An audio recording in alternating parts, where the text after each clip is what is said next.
Welcome. Thank you for joining us on the empty side of the table. Brief update. We have been without the internet for about a week. We were between providers,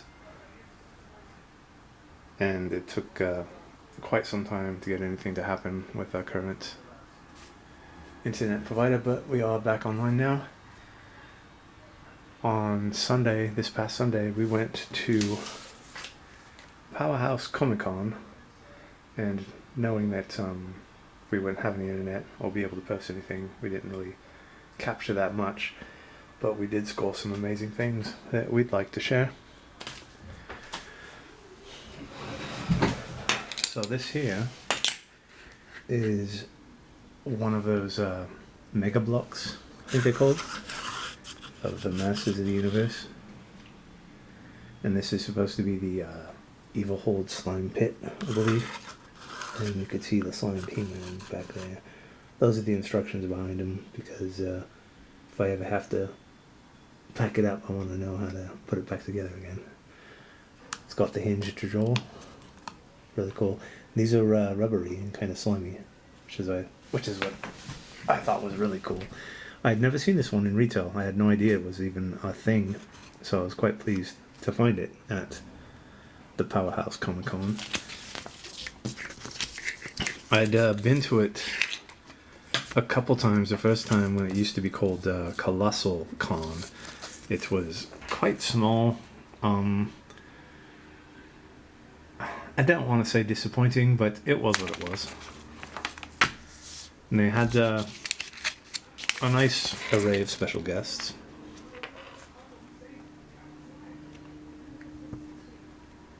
None of which we really stuck around to see. I wasn't expecting too much from it, as I mentioned in my previous experience. This was at the Alameda Fairgrounds, I think. I forgot. Silver Age Comic Con. This is something else.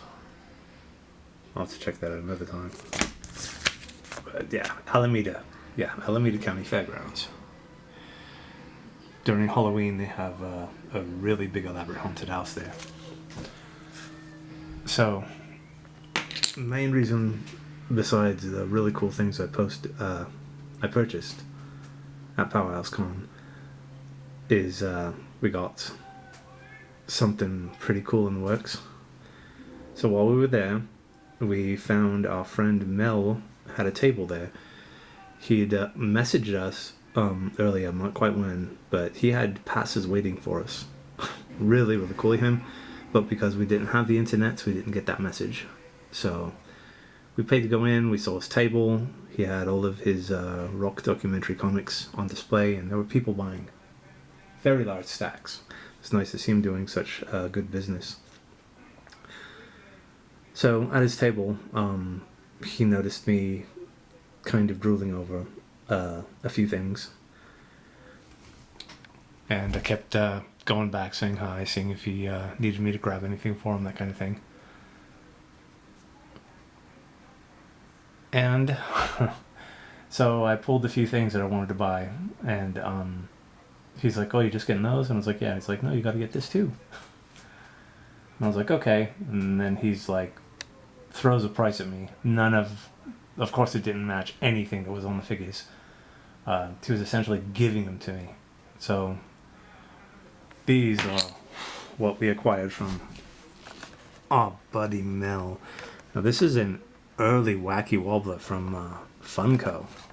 I'd never seen this before. But this is the Cesar Romero version of the Joker. And what I thought was really cool was you could still see his powdered mustache on the sculpt. Because Caesar was known for his well-trimmed mustache and didn't want to shave it for the part, so they just whited over it. This is brilliant. I've never been a fan of the Wacky Wobblers or the head bobby things, but I do like the vintage look of this wobbler here, and Cesar Romero's Joker, of course, is just iconic and classic. And something else I'd never seen before, which he also threw in. It's called the Batman Classic TV series Vinyl Idols. On the back here it says, talk about crime with style. This gaudy gangster rocked purple pinstripes and had green hair decades before punk. You can tell by his trademark smile and maniacal laugh that the Joker loves his work. Unfortunately for Gotham City's clown prince of crime, it is usually Batman who gets the last laugh. Vinyl Idols, and this is by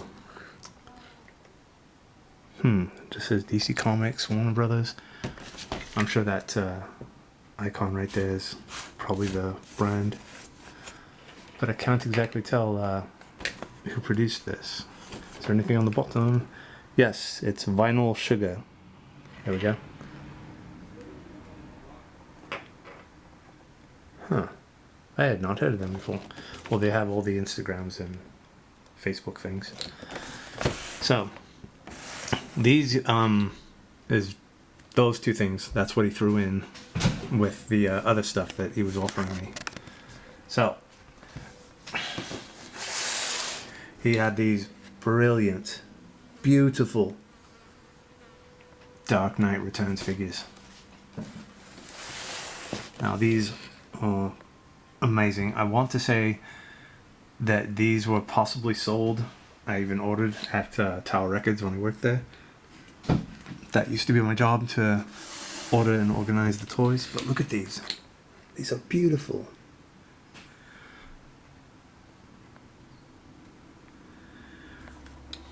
Now, I have a nice little handful of Dark Knight figures. And I can honestly say I'd never seen this one before. I hope to find it loose. The boxes are a bit beat up, but as you can tell, they've never been opened. Let's see here. The Dark Knight Returns. Vowing upon his parents' death to rid the city of the criminal element, the Batman has, over the years, fought crime in its many macabre forms. For the last 10 years, no one has seen or heard from him. That is, until now. And if you look there, they come with these bases that I guess hook all together to make a kind of sidewalk. And that Kerry Kelly, I believe her name is, she comes with the lamppost. But these are beautiful. And obviously there's one of the Boy Scout. I didn't see it on this table, but I could really care about getting that.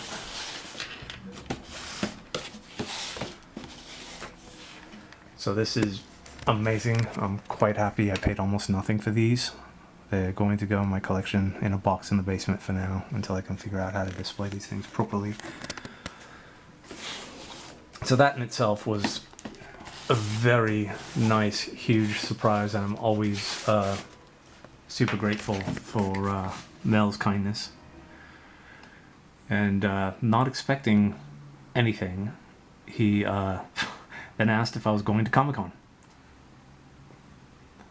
And I said yeah. So yet again, through extreme good fortune and the kindness from that gentleman Mel, I am indeed going to Comic Con this year. Free entrance all week. Preview night up to Sunday. Very excited and grateful. I'll probably be doing yet another Road to Comic Con, how to prepare kind of videos. I'm hoping maybe to do some on the road videos too. They haven't really, they slowly leak out, what do they call them? Exclusives, yeah. And I don't believe they've done any yet. It's usually like the week before that they'll actually release the exclusives. But I did get an email from one of the Comic Con blogs saying that Sideshow wasn't going to be there. That's it's kind of a bit upsetting. Sideshow always has a huge presence there. They do those gigantic, super high-priced statues for the discernible collector, I guess. But it's almost like a museum, really, just walking through there and seeing all the amazing things they have on display. And of course, I kickstarted their Court of the Dead board game, and they always have the nice little scavenger hunt where you walk around to different booths, get a check, and when you're done, you get to pin. And they weren't doing that last year. but it's going to be different. The presence is so huge on the floor. I'm wondering how they're going to fill it. So currently, I guess I'm going to be looking for hotels and car rentals and all that good stuff. So while we were without internet, we were embracing our creative side, as it were. And we just did the slappy choppies on some figures. These were actually fully painted. I don't know if we showed these before. But these are some of the free figures that came with our Order of Kraken dice, who I'm very much looking forward to seeing this year at Comic Con. I do hope they're there. These are figures from a board game called Amata Strigoi, and it's based around a band called Powerwolf. I just saw them in concert not too long ago. And actually I saw KMFDM last week. But I like how these turned out with the slappy choppy. These looked really good. And those figures behind them are from Bloodborne. But in general, most of these turned out really well. I'm almost afraid to actually paint them, but I don't have, the extensive colors and all that other stuff, so I'm hoping to just find a few figures to practice on. So, we apologize for the lack of interaction, I guess you'd say. Not being able to post any videos, but we're back. We've got some work ahead of us. We do have a lot of time, but we like to get a jump on things so we're not left in a tizzy if we happen to be too late. Big, huge gratitude and thanks to Mel yet again for pulling through for us. He's very much close by now, and I made sure to tell him several times that, if he ever needs anything, we're more than happy to help him out. He just moved nearby, and I wasn't upset, but I told him, you should have told me. You were so close by. I'm right here. I could have helped you move. But I hope he knows that I'm completely at his disposal whenever he needs anything. I made sure to tell him that, because we are quite grateful. This is an amazing experience. It's what I look forward to all year round, even if I'm not quite sure if I'm going to get the invitation or not. We did. It's amazing. I'm going to have an amazing time. I hope I get to share it with you. So, thank you. Stay healthy. Always be kind. I am going to Comic Con, and that is amazing. Thank you.